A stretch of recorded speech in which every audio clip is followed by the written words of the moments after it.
কি শফিক ভাই, ছাগল নিয়ে কোথায় যাইছো? বাড়িতে শালিরা এসছে, তো মাংস খাবো বললো, তাই ছাগলটা জবাই করে চলে যাচ্ছি।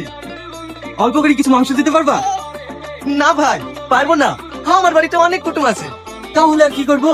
700 টাকা কেজি মাংস, 800 টাকা হলেও দিতাম, কিন্তু কোথাও পাচ্ছি না। ক কেজি লাগবে? এই 7-8 কেজি মতো হলেই হতো। ঠিক আছে, দেবো। ভাই তো যাওয়া অনেকক্ষণ হয়ে গেল, এখনো আসছে না। আর তোমাদের চিন্তা করতে হবে না, আমি চলে এসেছি। এই লাও।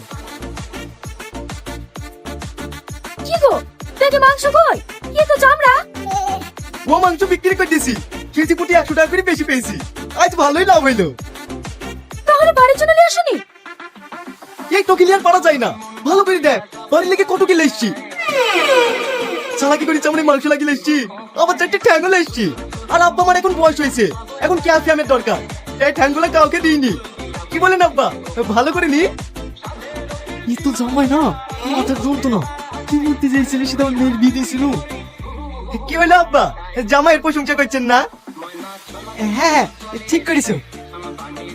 কি চামড়া লেগে থাকা মাংস? ও মাংস আমরা খাবো না। খাবা না মানে? তোমাদের জন্য কত কষ্ট করে নিয়ে আসলাম, আর তোমরা খাবা না? এই তো এখন যে দিচ্ছি সাইডে বেশি ভালোবাসাও দোষ। ও গো, ডিম রান্না করিস না, ওয়াই দিয়ে দাও। আমি তো একটা ডিম রান্না করেছি।